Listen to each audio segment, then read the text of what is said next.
아버지 장례를 치른 그날 고향집 바닥이 이상하게 울리기 시작했습니다. 마룻장을 들어 올리자 50년 전 실종 소년 사건과 관련된 상자가 나왔습니다. 그리고 그 순간부터 마을 전체가 감춰온 거짓과 아버지의 진짜 얼굴이 드러나기 시작했습니다. 이야기의 끝은 또 다른 시작이죠. 여러분의 사연도 기다리고 있습니다. 댓글로 여러분의 이야기를 남겨주세요. 리오의 스토리와 함께 다음 감동을 이어가요.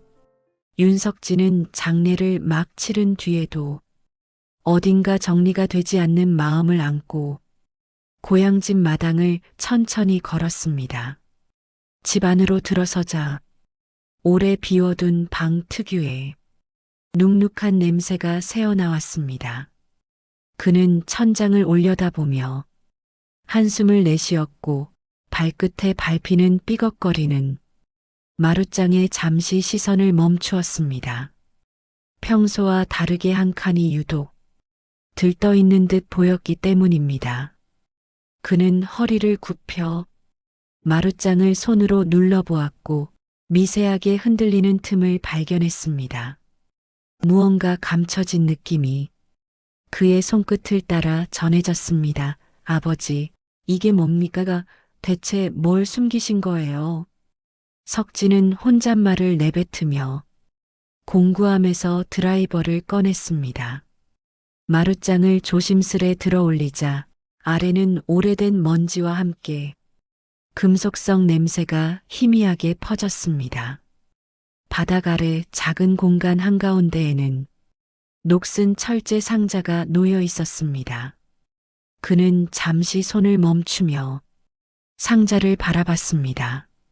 손잡이는 오래전 사용을 멈춘 듯 단단하게 굳어 있었지만 누군가 여러 번 열고 닫은 흔적이 남아 있었습니다. 이런 게 여기에 있었다고? 그는 한동안 멍하니 서 있다가 상자를 조심스럽게 꺼냈습니다. 상자를 열자 낡은 천 조각이 먼저 눈에 들어왔고 그 아래로 오래된 사진, 뭉치가 모습을 드러냈습니다. 사진 속의 인물들은 모두 낯설었으나 폐광 앞에서 찍힌 사진만은 기묘한 기시감을 남겼습니다. 사진 한 장의 뒷면에는 흐릿하게 1974년 8월이라는 글씨가 적혀 있었습니다. 바로 그 시기는 마을에서 어린 소년이 실종되었던 해였습니다. 상자 안에는 한글로 적힌 편지도 있었습니다. 여성의 필체로 보였고 종이는 시간이 지나 바스라질 듯 약해져 있었습니다. 석진은 편지를 펼치다가 한 문장에 시선이 걸렸습니다. 진실은 묻혀 있다. 그러나 언젠가 드러나게 되어 있다. 그 문장은 마치 누군가 그의 귀에 속삭이듯 선명했습니다. 그때 마당 쪽에서 인기척이 들렸습니다. 마을 이장 이병규가 조심스레 방문을 열며 모습을 드러냈습니다. 윤 과장, 집 정리하신다길래 들러봤습니다. 그의 시선이 상자 위 사진과 편지를 보는 순간 얼굴이 굳어졌습니다. 이장은 잠시 말을 잇지 못하다가 상자 뚜껑을 닫으려 하며 불편한 듯 손을 뻗었습니다. 그건 그냥 옛날 물건일 뿐이요. 괜히 깊이 파고들면 마음만 상할 겁니다. 석진은 이장의 돌연한 반응에 의문이 더 커졌습니다. 그는 상자를 품에 안고 조용히 한 발 물러섰습니다. 이장의 눈빛은 설명할 수 없는 경계심과 두려움으로 흔들리고 있었습니다. 마치 이 상자가 단순한 과거가 아니라 마을 전체가 숨겨온 무언가를 건드린다는 듯한 표정이었습니다. 석진은 상자를 다시 바라보며 마음을 다잡았습니다. 그는 이 상자가 아버지의 삶과 그리고 그동안 아무도 말하지 않았던 진실을 밝히는 첫 단서라는 느낌을 떨칠 수 없었습니다. 그는 조용히 마음속으로 결심했습니다. 아버지가 남긴 마지막 흔적을 따라 이 오래된 비밀의 문을 열어보기로요. 윤석진은 새벽 일찍 읍사무소로 향했습니다. 밤새 상자 속 사진과 편지를 여러 번 뒤적였지만 어떤 것도 아버지와의 직접적인 연결고리를 찾지 못했기 때문입니다. 그는 무거운 마음을 안고 기록 보관실 문을 밀었습니다. 해가 뜨기도 전이라 어둑한 방 안에는 오래된 문서, 냄새만 고요히 떠돌았습니다. 직원 한 명이 조용히 커피를 마시다 석진을 바라봤습니다. 50년 전 실종 사건 관련 문서를 찾고 싶습니다.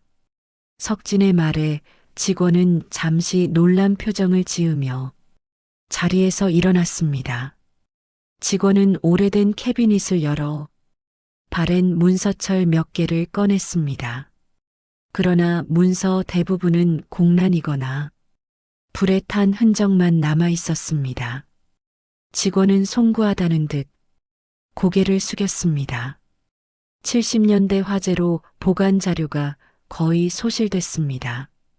남아있는 건 이것뿐입니다. 석진은 단 한 장 남은 보고서를 받아들었습니다. 그 안에는 박준호 마지막 목격자 없음이라는 짧은 문장만이 적혀 있었습니다. 그 문장은 아무런 정보도 주지 않지만 오히려 더 많은 숨겨진 사실을 암시하는 듯 했습니다. 석진은 다시 상자 속 사진을 꺼내 들었습니다. 사진 배경의 산등성이와 무너진 출입문이 이제는 더 분명하게 다가왔습니다. 폐광이군. 그는 읍사무소에서 나와 바로 폐광이 있던 산길로 향했습니다. 산길은 예전보다 더 거칠었고 풀이 우거져 발목까지 감싸고 있었습니다.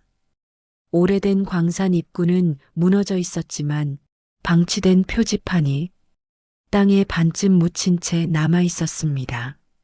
석진은 표지판을 들어 올렸습니다. 녹이 슬어 글씨가 흐릿했지만 출입 금지 사고 위험이라는 경고 문구가 보였습니다. 그 아래에는 관리 책임자 윤태근이라는 이름이 적혀 있었습니다. 아버지의 이름을 본 순간 손끝이 떨렸습니다. 왜 아버지가 여기 책임자로? 그는 표지판을 다시 내려놓으며 주변을 천천히 둘러보았습니다. 폐광 주변은 지나치게 조용했습니다. 새소리조차 들리지 않아 기묘한 정막이 감돌았습니다. 그때 산 아래쪽에서 누군가 모습을 드러냈습니다. 마을 주민으로 보이는 노인이었고 석진의 존재를 확인하자 걸음을 멈췄습니다. 이곳은 오래전에 봉쇄된 곳이라오. 괜히 들쑤시면 안 좋은 일 생길 수 있어요. 노인의 말투에는 단순한 경고 이상으로 어떤 두려움이 서려 있었습니다. 그는 더 말하려는 듯 입술을 달싹였지만 결국 고개를 저으며 돌아섰습니다. 석진은 노인의 등을 바라보며 짙은 의문을 느꼈습니다. 마을 주민들이 폐광 이야기를 꺼릴수록 아버지가 숨겨온 진실이 이곳 깊숙이 묻혀 있다는 확신이 강해졌습니다. 그는 다시 사진을 바라보며 작은 메모를 남겼습니다.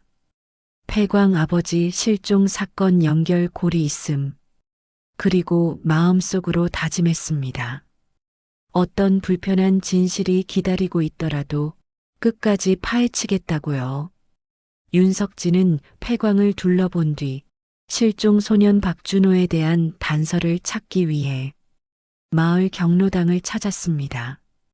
낡은 간판이 걸린 경로당 문을 열자 구수한 된장국 냄새가 은은히 퍼졌습니다. 어르신 몇 명이 장기를 두며 시간을 보내고 있었고 석진의 등장에 자연스럽게 시선이 그에게 모였습니다. 그는 조심스럽게 실종 사건에 대해 묻겠다는 의사를 전했습니다. 순간 장기판 위에 놓인 손들이 멈췄고 방 안의 분위기가 묘하게 굳어졌습니다. 어르신들은 서로 눈짓을 주고받으며 말을 아꼈습니다. 하지만 한쪽 구석에서 조용히 차를 마시던 노인 박철수가 의자를 끌며 다가왔습니다. 그의 준호 말이지? 그날 마을 부호랑 크게 다투는 걸 본 사람이 많았어. 노인은 천천히 말을 이었고 다른 어르신들은 눈을 피하며 귀를 기울였습니다. 석진은 그 부호가 누구였는지 물었습니다. 노인은 잠시 망설이다가 조심스럽게 입을 열었습니다. 조한수 그 사람일 거야. 옛날엔 마을을 쥐락펴락하던 사람이었지. 그 이름은 상자 속 사진에서 본 얼굴과 일치했습니다. 석진의 표정이 굳어졌고 노인들의 시선은 다시 장기판으로 향했습니다. 석진은 곧바로 요양병원으로 향해 조한수의 상태를 확인했습니다. 병실 안에는 간병인이 환자의 상태를 점검하고 있었고 침대에 누운 조한수는 초점 없는 눈으로 천장을 바라보고 있었습니다. 석진이 폐광, 실종 사건, 그의 여름이라는 단어를 꺼내자 조한수의 눈이 미세하게 흔들렸습니다. 그러나 그는 아무 말 없이 입술만 떨었고 곧 다시 멍한 표정으로 돌아갔습니다. 간호사는 조심스럽게 석진에게 다가와 작게 속삭였습니다. 최근에 계속 누군가에게 광산, 열쇠를 찾아야 한다고 반복하셨어요. 이유는 저희도 몰라요. 그 열쇠는 상자 속에서 발견한 것과 닮아 있었습니다. 면회실을 나오려던 순간 누군가 그의 앞을 막아섰습니다. 정장을 입은 중년 남성이었고 자신을 조한수의 아들 조성만이라고 소개했습니다. 그는 차갑고 단호한 눈빛으로 석진을 바라보며 한 발 다가섰습니다. 우리 아버지 일에 관여하지 않는 게 좋을 겁니다. 쓸데없는 소문이 돌면 곤란해지니까요. 그 말은 경고처럼 들렸고 그의 시선에는 노골적인 적대감이 담겨 있었습니다. 석진은 아무런 반박도 하지 않았지만 마음 깊은 곳에서 무언가 둔탁하게 내려앉는 느낌이 일었습니다. 요양병원 밖으로 나온 그는 휴대전화 화면을 바라보며 상자 속 사진을 다시 살폈습니다. 폐광 앞에 서 있는 남자, 실종 소년과의 언쟁을 봤다는 증언, 그리고 조한수의 혼잣말. 모든 조각이 하나의 방향을 가리키고 있었습니다. 그리고 조성만의 경고는 그 방향을 더욱 뚜렷하게 만들어 주었습니다. 진실을 알고 싶지 않은 사람일수록 감추려는 이유가 있기 마련이었습니다. 석진은 불안과 확신이 교차하는 감정을 품고 고개를 들었습니다. 그리고 그 감정이 그를 다음 단서로 향하게 만들었습니다. 윤석진은 상자 속 편지의 필체를 다시 확인하며 여성의 글씨라는 확신을 굳혔습니다. 그는 마을 교회로 향해 오래된 교적부를 살펴보았습니다. 교적부는 세월의 흔적이 묻어 노랗게 변색되어 있었고 이름 몇 개는 잉크가 번져 흐릿해져 있었습니다. 그중 박정혜라는 이름 옆에 작은 메모가 적혀 있었습니다. 메모에는 1974년 사건 이후 도시로 이주라는 기록이 남아 있었습니다. 이주 시점은 실종 소년 사건과 정확히 일치했습니다. 석진은 이 기록이 편지의 주인을 가리키고 있다고 판단했습니다. 그는 박정혜의 주소를 확인한 뒤 수도권 외곽의 작은 아파트로 향했습니다. 아파트 복도는 오래된 형광등 불빛이 깜빡이며 흐릿한 그림자를 만들어냈습니다. 문 앞에 서자 안에서 누군가 기척을 살피는 조용한 소리가 들렸습니다. 석진은 상자를 찾게 된 경위와 실종, 사건에 대해 알고 싶다는 의사를 전했습니다. 잠시 침묵이 흐른 뒤 문이 아주 천천히 열렸습니다. 문틈 사이로 얼굴을 내민 중년 여성은 경계하는 눈빛으로 석진을 바라봤습니다. 그녀는 스스로를 박정혜라고 소개하며 집 안으로 글을 들였습니다. 박정혜의 아파트는 어디에도 사진이나 장식품이 없이 텅 빈 느낌을 주었습니다. 그녀는 손에 쥔 찻잔을 내려놓으며 떨리는 손을 가만히 숨기려 했습니다. 석진이 상자 속 편지를 꺼내 보이자 그녀의 눈이 크게 흔들렸습니다. 그 편지는 제가 쓴 게 맞아요. 그녀는 그렇게 말하고는 다시 말을 잇지 못했습니다. 석진은 아버지가 관리했던 폐광과 조한수의 이름을 언급했습니다. 박정혜의 표정은 더 굳어지고 숨소리가 짧아졌습니다. 잠시 후 그녀는 마침내 감춰둔 기억을 꺼내기 시작했습니다. 그녀는 실종 소년 박준호와 친구 사이였고 사건 당일 그가 폐광 입구에서 조한수와 격렬히 다투는 장면을 목격했다고 말했습니다. 그녀는 바로 신고하려 했지만 마을 유지들과 경찰이 그녀의 말을 막았다고 했습니다. 그들은 아이의 오해라며 진술을 봉인했고 심지어 협박까지 더해졌습니다. 박정혜는 그때의 두려움 때문에 고향을 떠날 수밖에 없었습니다. 그녀는 오랜 세월 동안 죄책감과 공포 속에서 살았음을 조용히 털어놓았습니다. 그녀는 서랍 깊숙이 숨겨두었던 종이 한 묶음을 꺼냈습니다. 그 기록에는 당시 경찰이 작성하려다 폐기된 것으로 보이는 메모가 포함되어 있었습니다. 메모에는 조한수와 실종 소년이 사건 발생 직전 함께 있었다는 문장이 명확하게 적혀 있었습니다. 석진은 그 문장을 보는 순간 심장이 빠르게 뛰기 시작했습니다. 아버지가 누명을 쓸 이유가 없다는 강한 확신이 그의 머리를 스쳤습니다. 그리고 이 기록들은 사건의 진상을 뒤흔들 만한 증거가 될 가능성이 있었습니다. 박정혜는 두려운 듯 창밖을 바라보며 입술을 깨물었습니다. 이 기록들을 들고 가면 위험한 일이 닥칠 수도 있어요.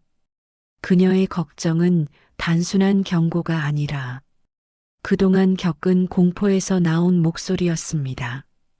석진은 그녀의 손 위에 상자를 조심스레 올려놓으며 약하게 고개를 끄덕였습니다. 두 사람 사이에 긴 침묵이 흘렀지만 결의는 더 선명해져 갔습니다. 이제 단순한 추적이 아니라 50년 동안 묻힌 진실을 세상 밖으로 끌어내는 싸움이 시작되고 있었습니다. 윤석진은 박정혜가 건넨 기록을 여러 번 확인한 뒤 폐광 내부 지도를 손에 쥐고 산길을 올랐습니다. 새벽 공기는 차가웠고 나뭇가지들이 바람에 흔들리며 낮은 소리를 냈습니다. 폐광 입구는 녹슨 철조망으로 막혀 있었지만 한쪽은 오래전 무너져 틈이 생겨 있었습니다. 석진은 손전등을 켜고 몸을 낮춰 그 틈 사이로 진입했습니다. 안쪽은 예상보다 깊었고 오래된 작업 장비들이 먼지 속에 묻혀 있었습니다. 그는 발밑 돌멩이가 굴러 떨어지는 소리에 긴장했지만 곧 다시 침착함을 되찾았습니다. 지도의 표시를 따라 이동하자 바닥 경사가 조금씩 낮아지는 느낌이 들었습니다. 지도에 표시된 위치, 이 근처일 텐데 석진은 벽면을 손전등으로 비추며 천천히 살폈습니다. 그러다 한 부분에서 금속이 반사되는 희미한 빛이 보였습니다. 거기에는 바위에 가려진 좁은 철문이 숨겨져 있었습니다. 철문 손잡이는 먼지로 덮여 있었지만 형태는 보존되어 있었습니다. 그는 상자 속 열쇠를 꺼내 조심스럽게 맞춰보았습니다. 열쇠는 놀라울 정도로 부드럽게 돌아갔습니다. 철문을 열자 차가운 공기와 함께 좁은 공간이 나타났습니다. 그 방은 누군가 오랜 시간 사용했던 흔적을 고스란히 간직하고 있었습니다. 책상 위에는 기록물과 봉투들이 어수선하게 놓여 있었고 한쪽 벽에는 지도와 숫자가 적힌 종이가 붙어 있었습니다. 석진은 손전등을 더 가까이 가져가 서류 묶음을 확인했습니다. 그중 한 장에는 사건 당일 이동 경로라는 제목과 함께 소년의 이름이 적혀 있었습니다. 그리고 문서 마지막 줄에는 익숙한 이름이 기록되어 있었습니다. 보고자 조한수 검토자 경찰서장 석진은 숨을 깊게 들이마셨습니다. 그 문서는 실종 사건이 단순 사고가 아니라 은폐 시도가 있었음을 명확히 드러내고 있었습니다. 다른 서류에는 사체 이동 필요, 목격자 관리 같은 섬뜩한 문구도 남아 있었습니다. 그는 떨리는 손으로 문서 뭉치를 가방에 넣었습니다. 이 정도 증거면 이제 더 이상 숨길 수 없겠군. 그의 속마음은 두려움과 확신이 뒤섞여 빠르게 요동쳤습니다. 방을 나오려는 순간 누군가 폐광 입구 쪽에서 금속을 밟는 소리가 들려왔습니다. 석진은 손전등을 꺼고 숨을 죽였습니다. 불빛은 없었지만 낮게 속삭이는 목소리들이 갱도 안으로 희미하게 퍼졌습니다. 여기 어딘가에 있을 거다. 조심해서 찾아. 그 말소리는 조성만의 것이었습니다. 석진은 숨이 턱 막히는 느낌을 받았고 그의 심장은 급격히 뛰기 시작했습니다. 그는 상황을 파악하기 위해 문틈 사이로 조심스레 갱도를 내다봤습니다. 멀지 않은 곳에서 손전등 불빛이 번쩍이며 가까워지고 있었습니다. 조성만과 부하들이 갱도 깊숙이 들어오고 있었습니다. 석진은 잡히면 문서를 강제로 빼앗길 것이 분명했습니다. 그는 빠르게 방 안쪽 다른 출구를 찾기 시작했습니다. 벽면을 더듬던 그의 손끝에 차가운 금속 고리가 걸렸습니다. 작게 열리는 환기구가 있었고 그는 가방을 먼저 밀어 넣은 뒤 몸을 힘겹게 구겨 넣었습니다. 갱도는 어둡고 좁았지만 새로운 길로 이어져 있었습니다. 뒤에서는 조성만이 점점 다가오며 거친 발소리가 울렸습니다. 석진은 숨을 참으며 기어가듯 전진했습니다. 빠져나가는 순간 뒤쪽에서 조성만의 손전등 불빛이 환기구를 스쳐 지나갔습니다. 석진은 땀에 젖은 얼굴을 닦으며 미끄러지듯 산 아래로 내려갔습니다. 그는 가슴에 손을 얹으며 숨을 고르다가 가방 앞문서의 존재감을 다시 확인했습니다. 방금 전 상황을 떠올리자 두려움이 밀려왔지만 동시에 더 강한 의지가 생겼습니다. 이제 돌아갈 수 없는 길에 들어섰다는 사실이 명확했습니다. 그리고 그 길은 아버지의 억울함을 풀어줄 단 한 번의 기회가 될 수도 있었습니다. 윤석진은 폐광에서 가까스로 빠져나온 뒤 산기슭 아래 바위 뒤에 몸을 숨기며 숨을 고르셨습니다. 가방 속 문서가 바스락거리자 그는 본능적으로 가방을 더 단단히 끌어안았습니다. 조성만이 자신을 뒤쫓고 있다는 사실이 머릿속을 날카롭게 스쳤습니다. 바람에 실린 말소리가 들릴 때마다 등줄기를 따라 식은땀이 흘렀습니다. 그는 폐광 쪽을 살폈지만 조명 불빛은 보이지 않았습니다. 그러나 산 아래 마을과 이어진 길에는 낯선 차량 2대가 서 있었습니다. 이 차량들은 조성만의 부하들이 타고 온 것으로 보였습니다. 도망가도 소용없을 텐데 언제까지 숨을 수 있을까?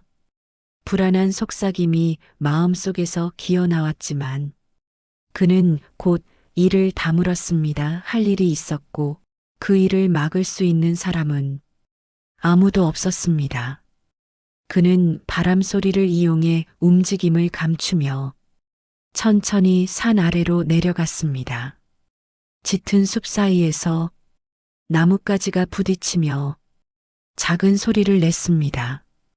그때 멀리서 손전등 불빛이 번쩍이며 방향을 바꾸었습니다. 찾아봐. 근처에 있을 거야. 조성만의 거친 목소리가 산 전체를 울릴 만큼 크게 퍼졌습니다. 석진은 다시 몸을 낮추며 숨을 참았습니다. 발자국 소리가 가까워져 흙바닥을 지지기는 소리까지 들렸습니다. 부하들이 서로 무전기를 두드리며 대화를 나누고 있었습니다. 분명 저쪽으로 도망쳤어. 서둘러. 놓치면 사장님이 가만히 안 있을 거야. 그들의 대화는 상황을 악화시키는 위협이었지만 동시에 석진이 사용할 틈을 만들어주기도 했습니다. 부하들이 서로 다른 방향으로 흩어지는 순간 그는 반대쪽 언덕을 향해 빠르게 움직였습니다. 그러나 잠시 후 뒤쪽에서 날카로운 외침이 들렸습니다. 저기 있다. 누군가 그를 발견한 것이었습니다. 석진은 즉시 몸을 돌려달리기 시작했습니다. 발 아래 돌이 굴러내려 위험했지만 그는 속도를 늦추지 않았습니다. 부하들의 거친 숨소리가 점점 가까워졌습니다. 그는 작은 개울을 건너며 몸을 뒤틀어 발자국을 흐리게 만들었습니다. 물살이 작게 튀며 흙바닥에 찍힌 흔적을 덮었습니다. 뒤쫓는 발소리는 한동안 유지되다가 어느 순간 멈췄습니다. 부하들이 방향을 잃은 듯 주변을 더듬는 소리가 들렸습니다. 그 사이 석진은 더 깊숙한 숲으로 몸을 숨겼습니다. 그의 옷은 이미 흙과 물에 젖어 무거워졌지만 가방만큼은 절대 놓지 않았습니다. 그는 조용히 휴대전화 전원을 켜고 한 사람에게 전화를 걸었습니다. 연락의 목적은 단 하나, 이 문서를 안전하게 세상 밖으로 전달할 방법을 찾기 위한 것이었습니다. 정혜 씨 저예요. 지금 당장은 마을에 못 돌아가겠어요. 그의 목소리는 거칠었지만 의지는 흔들리지 않았습니다. 제가 가진 걸 노리는 사람들이 따라오고 있어요. 일단 안전한 곳에서 만나야 합니다. 그는 짧게 말한 뒤 휴대전화를 다시 껐습니다. 통화 신호를 추적당할 수 있다는 생각이 번쩍 스쳤기 때문입니다. 석진은 산 아래 넓은 공터 너머로 시선을 옮겼습니다. 도심으로 연결되는 길만 찾으면 상황을 뒤집을 수 있는 기회가 생길 것이기 때문이었습니다. 그는 다시 숨을 고르며 조용히 자리에서 일어섰습니다. 도시로 내려가는 길은 어둡고 멀었지만 그 길 끝에는 진실을 드러낼 수 있는 누군가가 기다리고 있었습니다. 그리고 석진은 알고 있었습니다. 조성만의 위협은 이제 시작일 뿐이며 이 문서를 세상 밖으로 내놓는 순간 더 큰 폭풍이 몰아칠 것이라는 사실을요. 그럼에도 그는 물러서지 않았습니다. 아버지의 이름을 되찾고 숨겨진 진실을 밝혀야 한다는 의지가 그를 다시 앞으로 내딛게 했습니다. 그의 발걸음은 흔들렸지만 다시 앞으로 나아갔습니다. 이제 그는 추격을 피한 것이 아니라 진실을 향해 한 발 더 다가가고 있었습니다. 윤석진은 도시 외곽의 작은 카페 한쪽에서 기자 노준성을 기다렸습니다. 밤새 도망치듯 이동한 탓에 얼굴에는 피로와 긴장 흔적이 그대로 남아 있었습니다. 그는 가방 끈을 단단히 쥔 채 주위를 살폈습니다. 창가에 비친 자신의 얼굴은 낯설 만큼 굳어 있었습니다. 조성만의 추격이 아직 끝나지 않았다는 예감이 마음을 계속 흔들었습니다. 그래도 오늘 이 자리만큼은 피할 수 없었습니다. 문서의 진위를 확인해야만 다음 단계로 나아갈 수 있었기 때문입니다. 잠시 뒤 문이 열리고 노준성이 들어섰습니다. 그는 평소와 같은 담담한 표정이었지만 석진의 긴장한 모습에서 상황의 무게를 바로 알아챘습니다. 상황이 심상치 않아 보이네. 무슨 일이 있었던 거야? 노준성은 자리에 앉으며 조심스레 물었습니다. 석진은 폐광에서 있었던 일과 조성만의 추격까지 모두 설명했습니다. 그동안 침착하게 듣고 있던 노준성의 표정은 서류가 등장한 순간 더욱 날카로워졌습니다. 그는 서류를 하나씩 펼쳐보며 조용히 숨을 고르고 분석을 시작했습니다. 석진은 그의 손끝이 멈출 때마다 긴장으로 어깨가 굳어졌습니다. 노준성은 한 장의 문서를 들고 자세히 들여다보았습니다. 거기에는 검토잘 안에 적힌 이름이 선명했습니다. 이 사람 70년대 비리 사건으로 문제됐던 경찰서장이야. 노준성의 목소리는 낮지만 확신에 차 있었습니다. 과거 신문 기사까지 대조한 그는 그 이름이 여러 은폐 사건에 등장했다는 사실을 확인했습니다. 이제 실종 사건도 그 연결고리 위에 있었다는 사실이 드러나기 시작했습니다. 이 문서의 내용 중 일부는 공문서 형식이랑 정확히 일치해 노준성은 종이를 두드리며 말했습니다. 누군가가 작성했다가 공식 기록으로 올리지 못한 거지. 그는 서류 곳곳에 메모 흔적을 따라가며 조한수의 이름이 반복적으로 등장하는 것을 지적했습니다. 이 정도면 단순 실종이 아니라 누군가 의도적으로 감춘 흔적이야. 그 말은 석진에게 큰 충격이었지만 동시에 그동안 느껴왔던 의문을 정확히 짚어주었습니다. 아버지가 누명을 쓸 이유가 없다는 확신이 점점 더 강해졌습니다.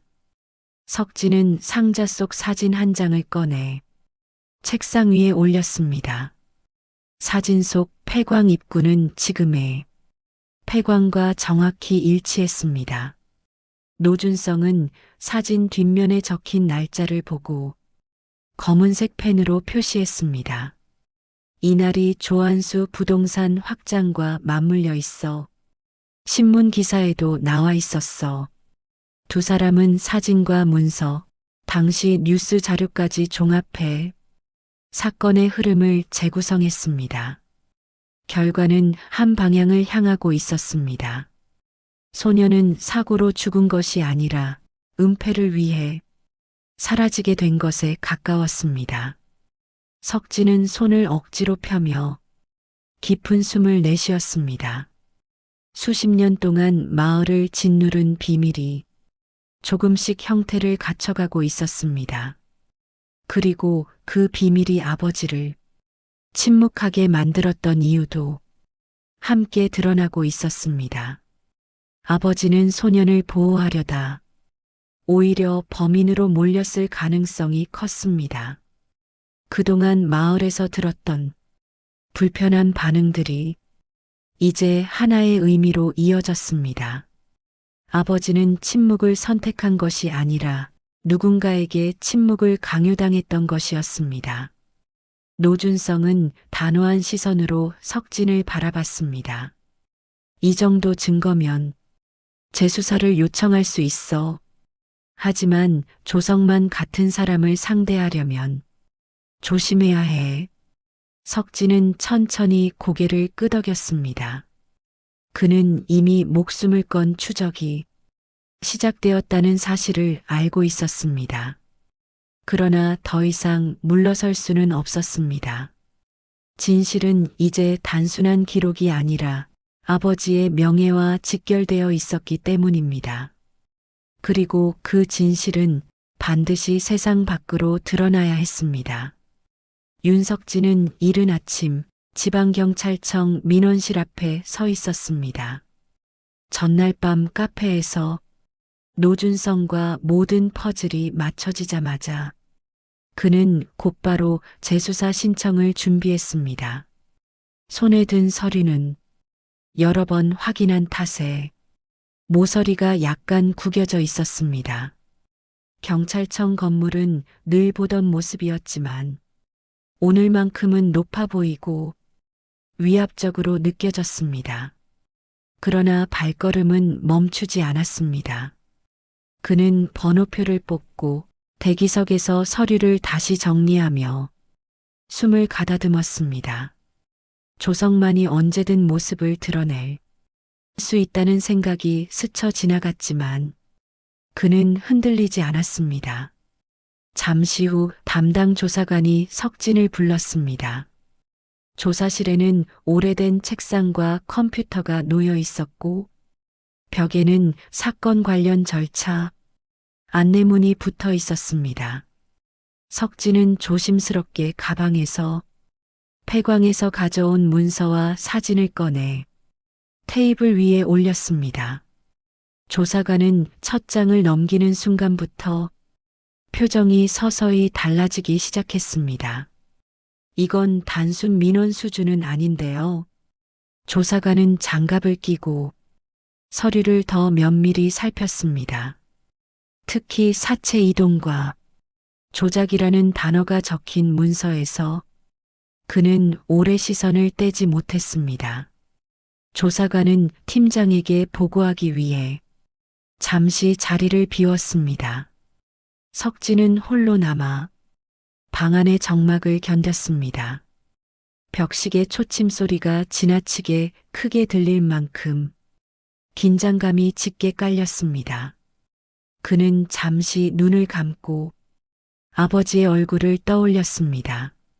말이 적던 아버지, 그러나 늘 무언가를 말하지 못하는 듯한 표정. 수십 년 동안 그 표정이 무엇을 의미했는지 이제야 이해될 듯 했습니다. 그가 지키고 싶었던 것은 소년의 마지막이 아니라 진실 자체였을지 모른다는 생각이 들었습니다. 조사관과 팀장이 함께 돌아왔습니다. 팀장은 문서를 훑어보고 매우 신중한 목소리로 말했습니다. 이 정도 증거면 재수사 요청 자체는 가능합니다. 다만 공소시효 문제로 조심스럽게 접근해야 합니다. 석진은 고개를 끄덕였지만 긴장은 풀리지 않았습니다. 그러자 팀장은 한 장에 문서를 손가락으로 짚었습니다. 여기 사체 훼손 및 증거, 조작이라는 문구가 있죠. 이건 아직도 처벌이 가능한 범죄입니다. 그 말은 무거운 공기를 갈라내는 칼날처럼 날카롭게 들렸습니다. 그 시각 경찰청 바깥에서는 어색한 정장을 입은 두 남성이 주변을 서성였습니다. 조성만이 보낸 사람들이었습니다. 그들은 출입문을 주시하며 석진이 나오기만을 기다리고 있었습니다. 그러나 석진은 그 사실을 알지 못한 채 계속 조사실 안에서 절차를 밟고 있었습니다. 조사관은 박정혜를 비롯한 당시 목격자들의 조사 필요성을 강조하며 즉시 연락을 돌리겠다고 말했습니다. 또한 조한수 가문과 관련된 오래된 기록도 다시 들여다볼 것임을 공식적으로 언급했습니다. 상황은 생각보다 빠르게 움직이기 시작했습니다. 며칠 뒤 첫 조사 결과가 언론에 흘러나갔습니다. 50년 전 실종 사건, 은폐 정황 발견 헤드라인이 나오자마자 여론은 급속히 요동쳤습니다. 지방 방송국과 온라인 커뮤니티는 오래된 사건의 재점화에 큰 관심을 보였습니다. 특히 조한수 가문이 과거 여러 특혜와 부정 의혹으로 언급된 기록이 다시 주목받기 시작했습니다. 여론은 자연스럽게 조성만에게 향했고 그는 언론 노출을 피하기 위해 서둘러 성명을 준비했습니다. 하지만 준비된 성명 발표보다 더 빠르게 경찰의 공식 브리핑이 이어졌습니다.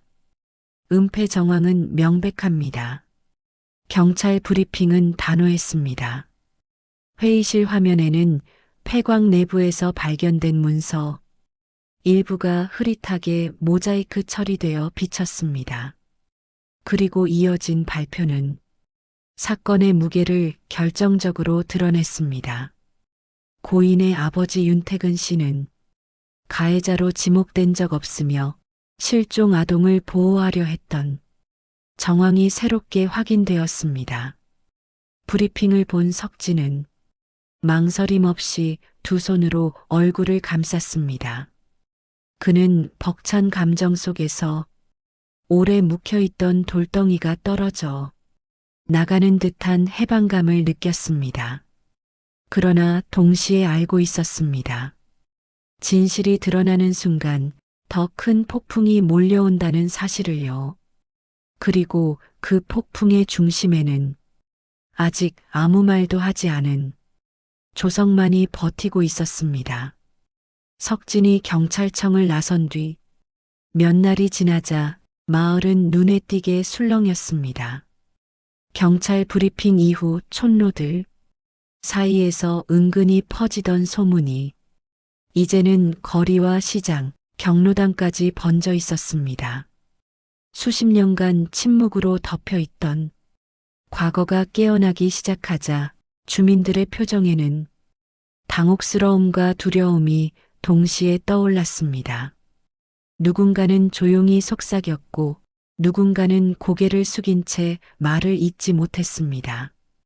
그리고 누군가는 이제라도 누군가에게 사과해야 한다며 입술을 깨물었습니다.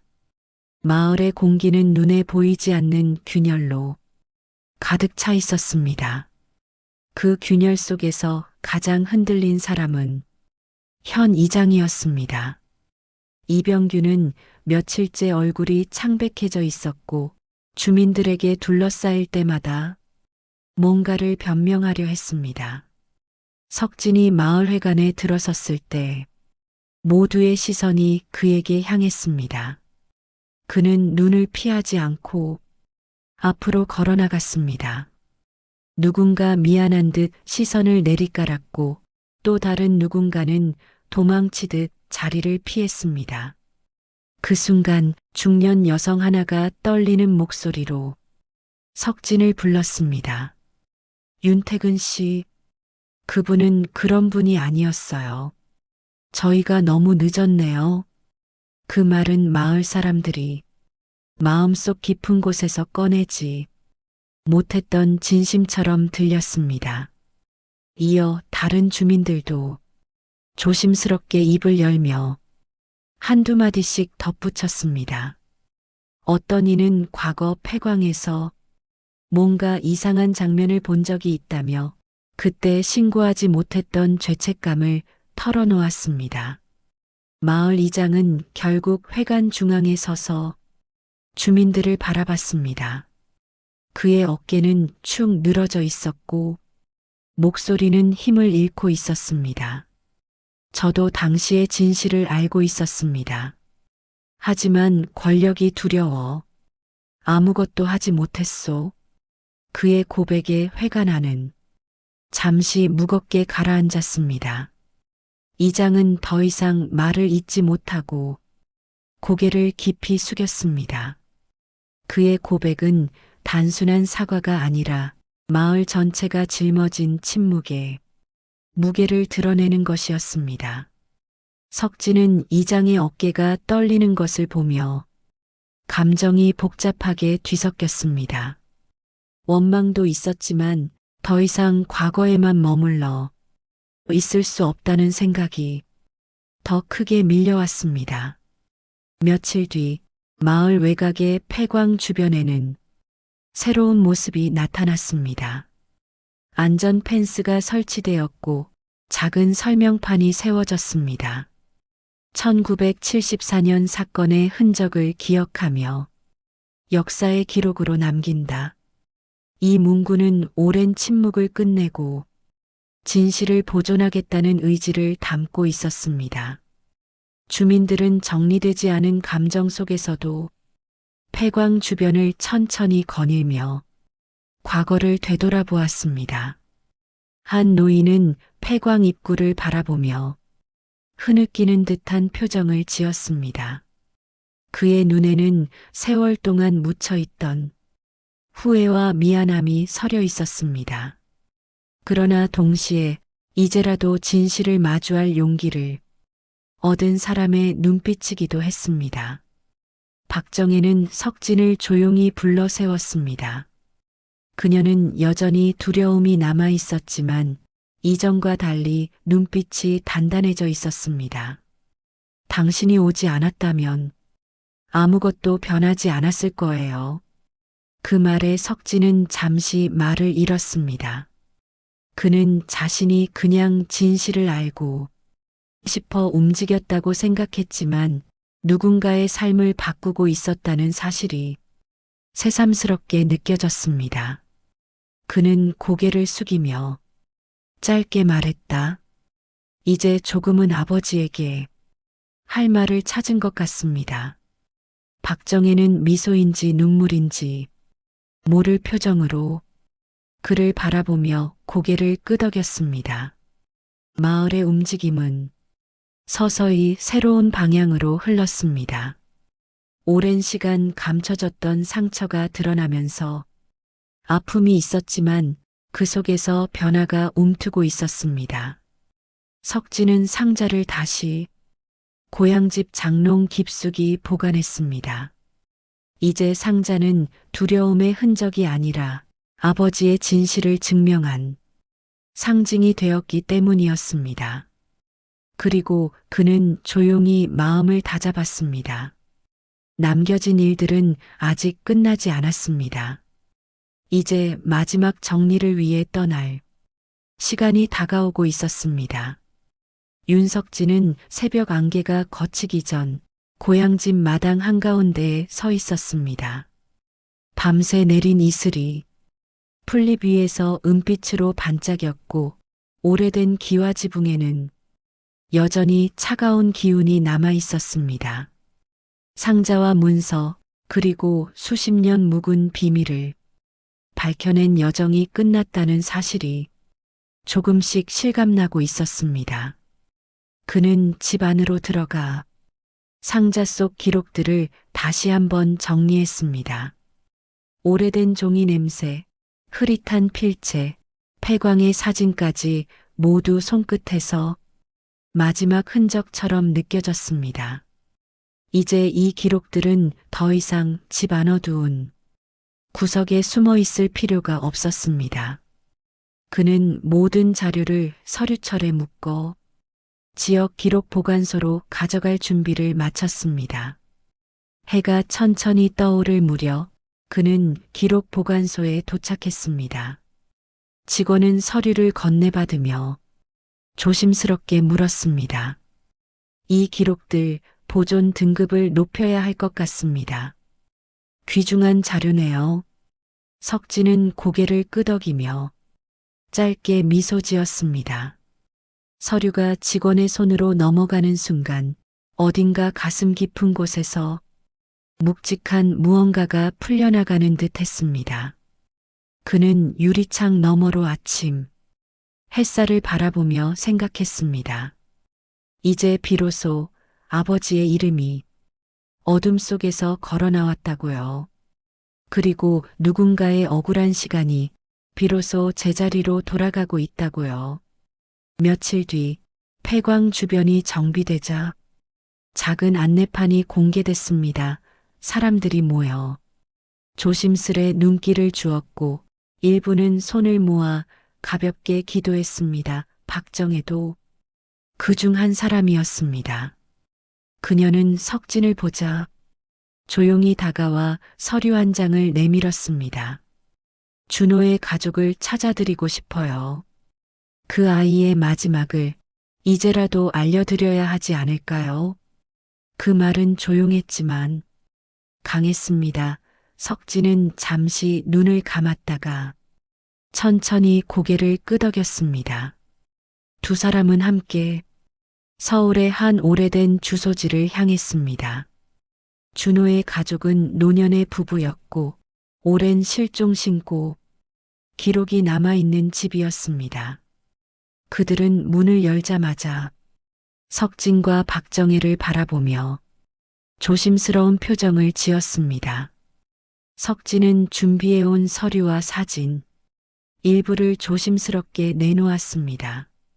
부부는 떨리는 손으로 서류를 한 장씩 넘기다 결국 눈물을 흘렸습니다.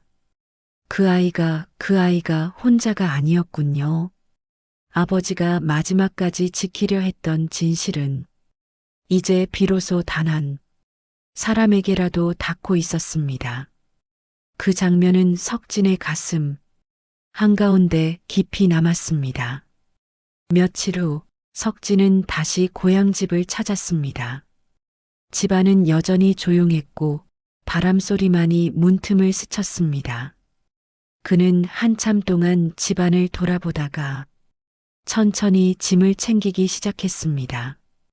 특별한 물건은 가져가지 않았지만 마음속에서는 무언가가 확실히 정리되고 있었습니다.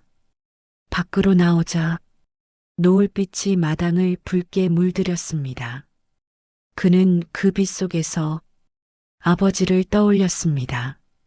말없이도 많은 것을 지키려 했던 사람, 그러나 그 진실을 혼자 짊어진 사람이었습니다. 차에 올라 시동을 켜자 창밖 풍경이 조금씩 멀어졌습니다. 마당, 기와지붕, 오래된 나무, 그리고 그 아래 묻혀있던 상자까지 모든 것이 이제는 새로운 의미로 다가왔습니다. 그는 조용히 숨을 내쉬며 마음속으로 중얼렀습니다. 아버지, 이제 됐습니다. 다 들여다봤습니다. 고향을 벗어난 도로 위에서 하늘은 맑게 트여 있었고 바람은 가볍게 차창을 스쳤습니다. 석진은 그 바람 속에서 앞으로의 길을 향한 새로운 시작을 느꼈습니다. 이야기의 끝은 또 다른 시작이죠. 여러분의 사연도 기다리고 있습니다. 댓글로 여러분의 이야기를 남겨주세요. 리오의 스토리와 함께 다음 감동을 이어가요.